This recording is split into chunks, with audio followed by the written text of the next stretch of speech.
बिस्मिल्लाहिर्रहमानिर्रहीम।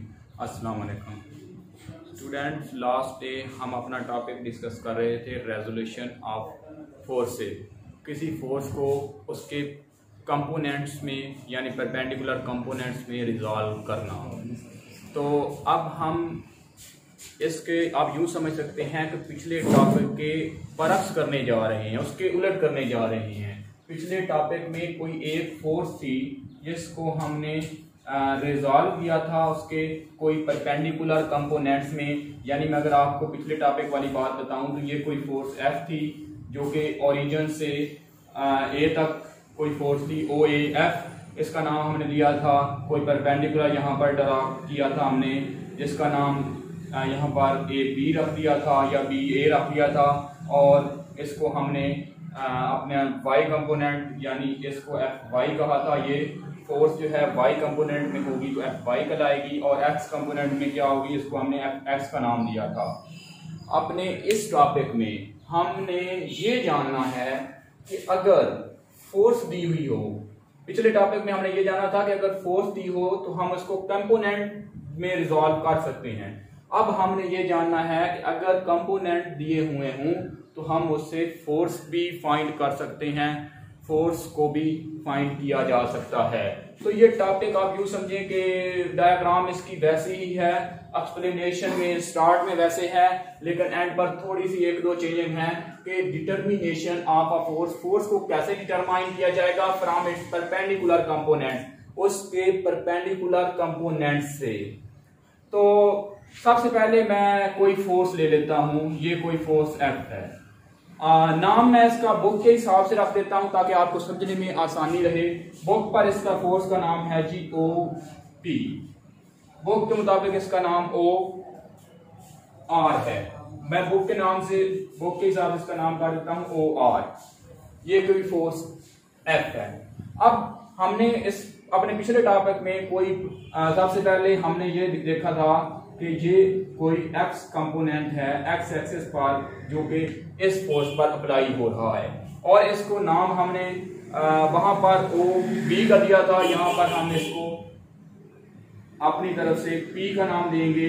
यानी यहाँ पर अगर कोई परपेंडिकुलर ड्रॉ किया जाए जिसकी हेड जो है जिसका हेड R की तरफ हो और जिसकी टेल वेक्टर OP पर हो, और इसको जो पॉइंट P है इसके साथ इसकी टेल और R पर इसका हेड मिलाया जाए तो ये हमारे पास एक नया वेक्टर बन जाएगा जिसका नाम PR है। और इसके बाद यहाँ पर मैं अगर Y एक्सिस की बात करूं, ये X एक्सिस है, अगर Y एक्सिस पर इसकी बात करूं तो मैं डॉटेड लाइन से शो कर देता हूं। इसको हम नाम देंगे वो के हिसाब से Q।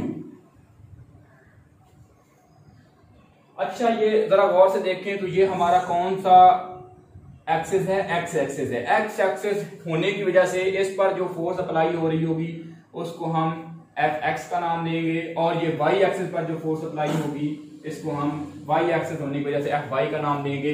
इस बात से कंफ्यूज होने की जरूरत नहीं है कि Y एक्सिस इधर है, ये Y एक्सिस ये भी है और ये भी इसके पैरेलल है, तो इसको भी हम Y एक्सिस बोल सकते हैं, या हम इसको Fy यानी Y कंपोनेंट ऑफ फोर्स कह सकते हैं। अच्छा, पिछले टॉपिक में हमने ये बात जान ली थी कि सबसे पहले पूरी डिटेल जो कि मैंने डायग्राम से आपको बताई है इसके बारे में भी हमने एक्सप्लेन कर दिया था, और मैंने अभी भी आपको बता दिया है कि ये OR एक फोर्स है जिसका X कंपोनेंट OP है, फोर्स का X कंपोनेंट OP है और इसका Y कंपोनेंट PR है। अपने पिछले टॉपिक में एक फोर्स से उसके जो परपेंडिकुलर कंपोनेंट्स हैं जो कि दो यहाँ पर मौजूद हैं, X कंपोनेंट और Y कंपोनेंट, उसको फाइंड करना जाना था। और अब हम इन कंपोनेंट अगर दिए हुए हों तो उससे फोर्स को कैसे डिटरमाइन किया जाता है ये हम जानेंगे।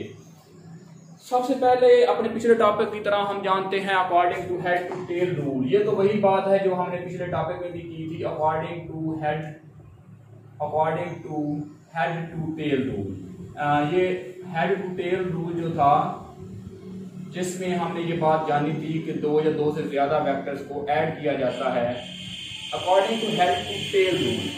यानी अगर किसी एक वेक्टर की हेड किसी दूसरे वेक्टर की टेल के साथ मिलाते जाएं तो एंड पर हमें एक रिजल्टेंट वेक्टर हासिल होता है, जो कि यहाँ पर ओ आर है। ये वेक्टर ओ पी है, ये पी आर है और ये एफ है, यानी एफ ओ आर है।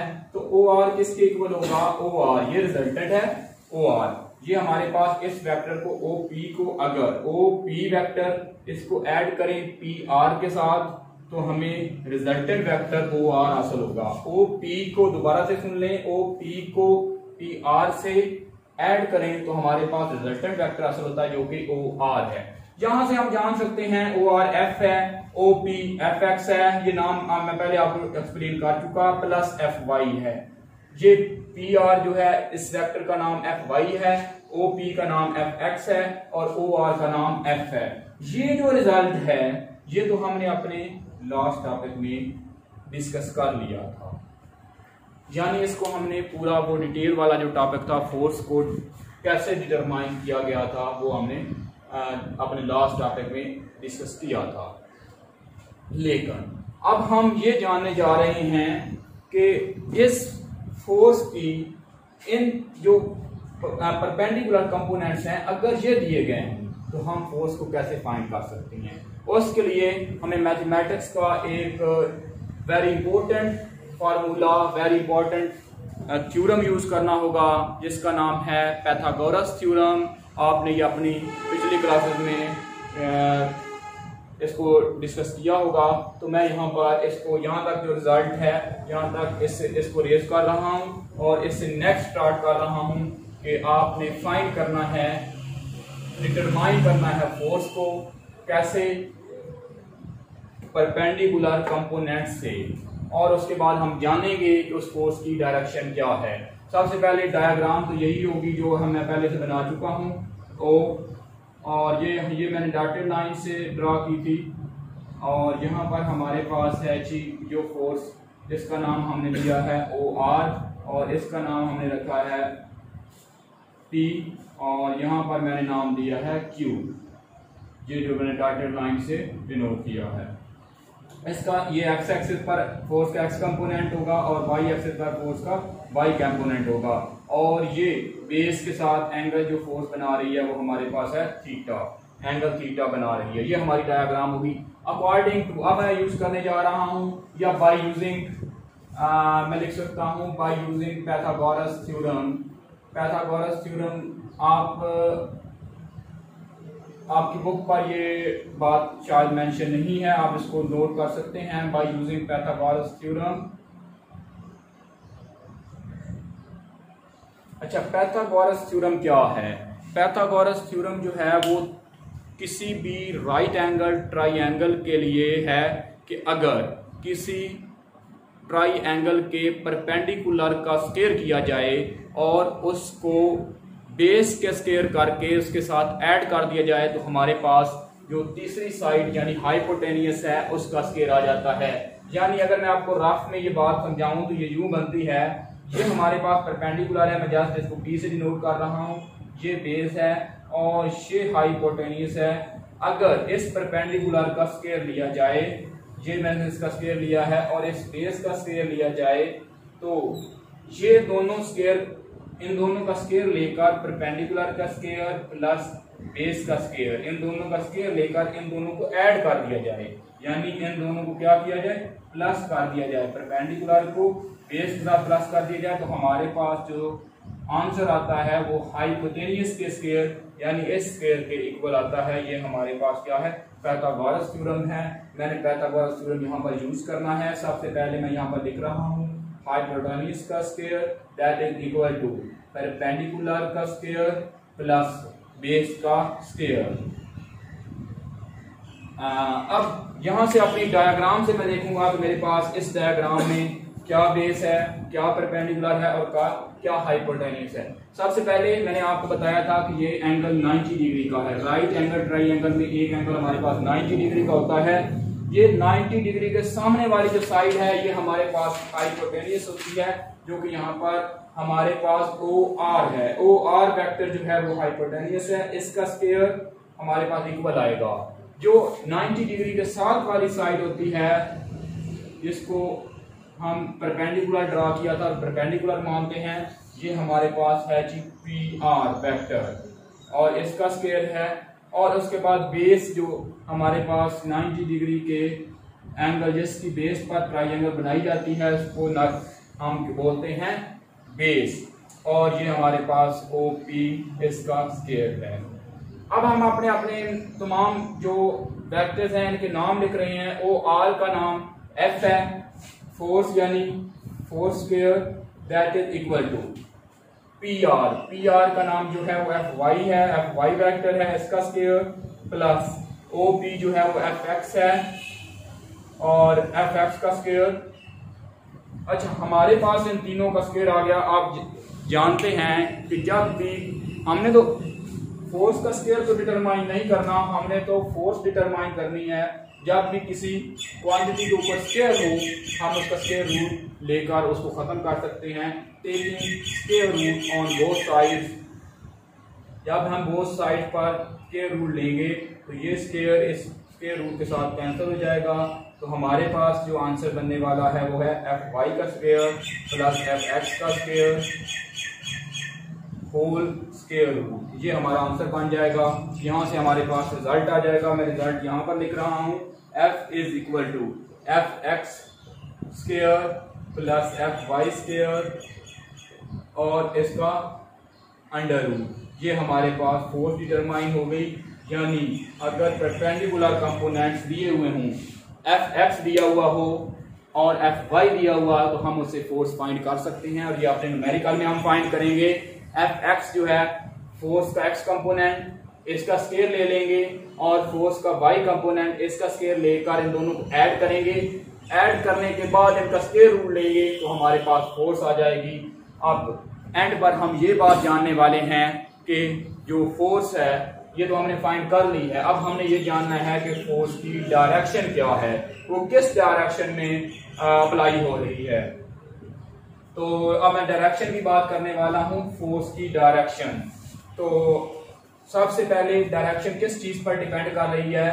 डायरेक्शन डिपेंड कर रही है इस थीटा पर। यानी अगर इस डायग्राम में आप आए तो ये यहाँ पर देखिए फोर्स इस डायरेक्शन में है, थीटा क्या है, थीटा कम है। अगर मैं थीटा थोड़ा सा बढ़ा देता हूँ यानी 45 तक कर देता हूँ तो ये फोर्स हमारे पास इस डायरेक्शन में हो जाएगी। अगर मैं थीटा 90 डिग्री पर कर देता हूँ तो फोर्स इस डायरेक्शन में हो जाएगी। और अगर 180 कर देता हूँ तो फोर्स इस डायरेक्शन में हो जाएगी। तो हमारे पास जो थीटा है वो किस फोर्स की डायरेक्शन को डिस्क्राइब कर रहा है। तो हम अगर थीटा फाइंड कर लें तो हम जान सकते हैं कि फोर्स किस डायरेक्शन में है। तो स्टूडेंट थीटा फाइंड करने के लिए हमारे पास एक रिजल्ट है जो कि मैंने पिछले टॉपिक में आपको डिटेल में बताया था कि some people have curly brown hair through proper brushing. अब मैं टेन थीटा का फार्मूला यूज करने जा रहा हूं जिससे मैंने थीटा फाइंड करना है। Curly brown hair through proper brushing. Proper के पी से हमने परपेंडिकुलर लिखा है, थ्रू के टी से हमने टी लिखा है और बुशिंग के बी से हमने बेस लिखा है। तो ये आप फार्मूला जरा सबसे पहले इस तरह लिख लें अपनी बुक पर। इसके बाद हम इस डायग्राम की मदद से रिजल्ट कंप्लीट कर सकते हैं। टेन थीटा इक्वल आएगा आपके पास परपेंडिकुलर। इस डायग्राम में देखें तो परपेंडिकुलर हमारे पास क्या है, पी आर है। इस डायग्राम में जाएं तो ये हमारा परपेंडिकुलर है पी आर और बेस हमारी है ओ पी। ये हम इस तरह इस फॉर्म में लिख सकते हैं। अब इनके नाम लिखते हैं तो ये बनता है tan theta that is equal to P R जो है वो फोर्स का वाई कंपोनेंट है और पी ओ पी जो है ओ ये पी आर है और ये ओ पी है। इसको ओ आर नहीं लिखना, इसको ओ पी लिखना है। ओ पी जो है वो आपके पास है एफ एक्स। तो यहां से हम जान सकते हैं कि थीटा क्या है। यानी अगर थीटा फाइंड करना हो तो टेन को दूसरी साइड पर लेकर जाएंगे। थीटा एक एंगल है। जब भी एंगल किसी ट्रिग्नोमेट्रिक रेशियो के साथ आता है तो ट्रिग्नोमेट्रिक रेशियो को हम दूसरी साइड पर जाकर इसका इनवर्स लेते हैं। टेन का इनवर्स दूसरी साइड पर जाकर टेन जो है वो टेन इनवर्स में चेंज हो जाएगा। तो हमारे पास ये रिजल्ट आ जाएगा एफ वाई अगर एफ एक्स थीटा जो है वो इक्वल होगा theta equal tan inverse F why our F x.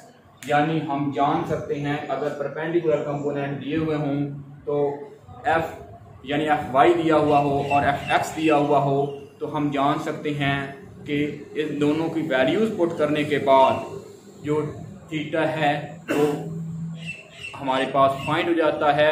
और क्या किया जाएगा, एफ वाई जो हमारे पास फोर्स का वाई कंपोनेंट है उसको सबसे पहले फोर्स के एक्स कंपोनेंट एफ एक्स पर डिवाइड किया जाएगा, फिर इस पर टेन इनवर्स एक ऑपरेटर है वो अप्लाई किया जाएगा जो कि कैलकुलेटर से आप फाइंड कर सकते हो।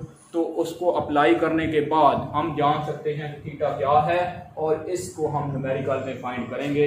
अभी के लिए ये हमारा टॉपिक कंप्लीट होता है।